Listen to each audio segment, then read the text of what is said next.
नमस्कार. ऋतम मराठी दिनविशेषमध्ये आपलं स्वागत. आज 16 सप्टेंबर. आजच्या दिवशी भारतात आणि जगभरात घडलेल्या घडामोडींचा आढावा घेऊया या भागात.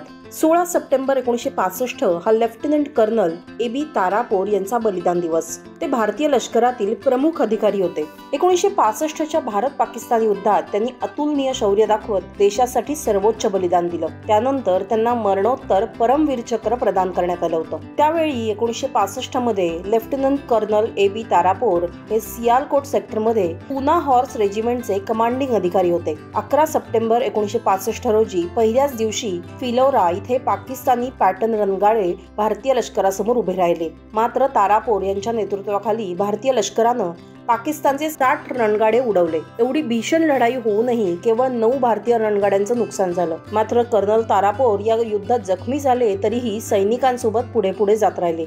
दरम्यान त्यांच्या ताफ्यानं पाकिस्तानचं जसोरन आणि वजीरवली ताब्यात घेतलं. मात्र याच वेळेला लेफ्टनंट कर्नल तारापोर यांच्या रणगाड्यावर बॉम्ब पडल्यामुळे आग लागली आणि या दरम्यान तारापोर यांना हौतात्म्य प्राप्त झालं. 16 सप्टेंबर 1994 रोजी मेजर राजीव कुमार जून यांच्या नेतृत्वाखाली भारतीय सैन्याची अनंतनागमध्ये एक मोठी महत्त्वपूर्ण चकमक झाली होती. 16 सप्टेंबर 1994 रोजी मेजर राजीव कुमार जून दहशतवाद्यांच्या विरोधात शोध मोहिमेचं नेतृत्व करत होते, जेव्हा त्यांच्या टीमला दहशतवाद्यांच्या जोरदार गोळीबाराचा सामना करावा लागला आणि त्याच वेळेस मेजर राजीव कुमार हे दहशतवाद्यांच्या मागच्या दिशेने सरकले आणि त्यांनी ग्रेनेड फेकले. यामध्ये एक दहशतवादी ठार झाला. मेजर राजीव कुमार जून हेही स्वतः गंभीर जखमी झाले असले तरी ते मागे हटले नाहीत. मात्र या चकमकीमध्ये त्यांना बलिदान द्यावं लागलं. त्यांच्या शौर्याबद्दल त्यांना मरणोत्तर अशोक चक्र हा सर्वोच्च लष्करी सन्मान प्रदान करण्यात आला. याशिवाय जम्मू काश्मीरमधील शौर्य आणि धाडसी कारवाईसाठी त्यांना शौर्य चक्रानंही सन्मानित करण्यात आलं. महत्वाची गोष्ट म्हणजे त्यांच्या बलिदानाच्या वेळी राजीव कुमार यांचं वय होतं अवघं 24 वर्ष. पापुआ न्यू गिनीला 16 सप्टेंबर 1975 मध्ये ऑस्ट्रेलियापासून स्वातंत्र्य मिळालं. इतिहासकारांच्या मते पापुआ न्यू गिनीचा काही भाग हा ब्रिटिश वसाहत होता तर दुसरा भाग ऑस्ट्रेलियाच्या प्रशासनाखाली होता. 1949 मध्ये पापुआ आणि न्यू गिनी यांना एकत्र करून एक प्रशासकीय प्रदेश बनवण्यात आला, जो ऑस्ट्रेलियानं प्रशासकीय नियंत्रणाखाली ठेवला होता. 1960 आणि 1970च्या दशकात पापुआ न्यू गिनीमध्ये स्वातंत्र्याची मागणी तीव्र झाली.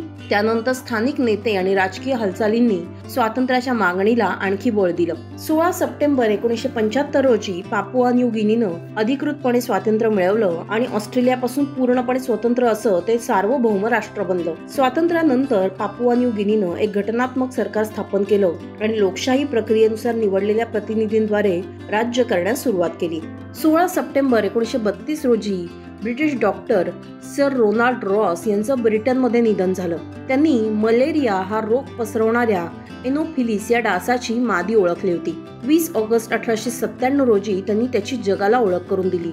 यावेळी ते मद्रास प्रेसिडेन्सीमध्ये मलेरियाग्रस्त लोकांवर उपचार करत होते. मलेरियाग्रस्त रुग्णांच्या शरीरावर असलेल्या डासांच्या पेशींचा त्यांनी अभ्यास केला आणि यावरूनच मलेरिया हा डास चावल्याने पसरतो हे सिद्ध झालं. पुढे मलेरियाचं जीवनचक्र समजून घेण्यासाठी त्यांनी अनेक प्रयोग केले. त्यांनी मलेरियाग्रस्त मानवांचं रक्त डासांमध्ये टोचलं आणि नंतर डासांच्या अंतर्गत भागांची तपासणी केली. त्यांच्या शोधामुळे मलेरियाच्या उपचार आणि प्रतिबंधासाठी नवीन मार्ग खुले झाले. या शोधासाठी रोनाल्ड रॉस यांना 1902 मध्ये वैद्यकशास्त्रातील नोबेल पारितोषिक देण्यात आलं.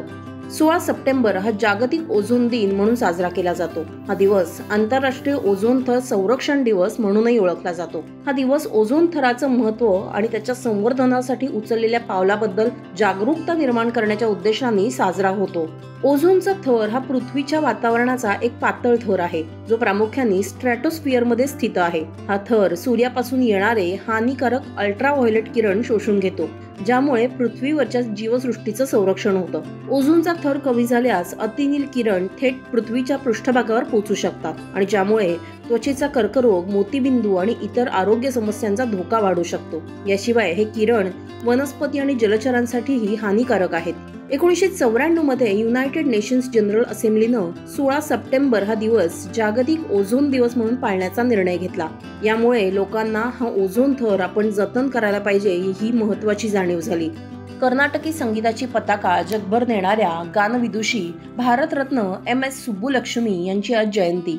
MS सुब्बुलक्ष्मी या कर्नाटक संगीत शैलीतील श्रेष्ठ भारतीय गायिका होत्या. त्यांचं पूर्ण नाव होतं मदुराई षण्मुख दिवू सुब्बुलक्ष्मी. पुढे त्या MS सुब्बुलक्ष्मी या नावानं संगीत क्षेत्रात ख्यातनाम झाल्या. त्यांचा जन्म 16 सप्टेंबर 1916 रोजी मदुराई इथं झाला होता.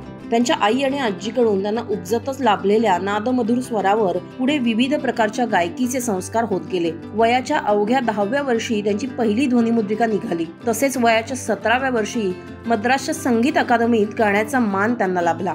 सुब्बुलक्ष्मी यांनी भक्ती रसामध्ये सर्व विश्वाला चिंब भिजवलं.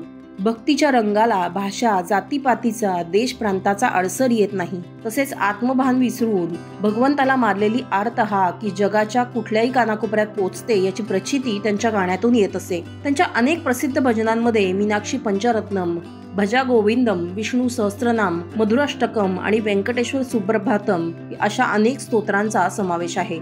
पद्मविभूषण, संगीत नाटक अकादमी, पहिलं Sangeet Kalanidhi award, Ramon Magsaysay award, Kalidas Samman, राष्ट्रीय एकात्मतेचा इंदिरा गांधी सन्मान, तसेच भारतातील सर्वोच्च नागरी सन्मान असलेला भारतरत्न असे अनेक सन्मान त्यांना मिळाले. या व्यतिरिक्त अनेक संस्थांनी त्यांना विविध उपाधींनी गौरवलं. त्यांचं टपाल तिकीटही भारत सरकारने काढलं आहे. अशा या श्रेष्ठ गायिकेचं 11 डिसेंबर 2004 रोजी निधन झालं. तर हे होते आजचे दिनविशेष. हा व्हिडिओ तुम्हाला आवडला असेल तर नक्की लाईक करा, शेअर करा आणि तुमचा अभिप्राय या व्हिडिओ खाली कमेंट करून आम्हाला नक्की कळवा.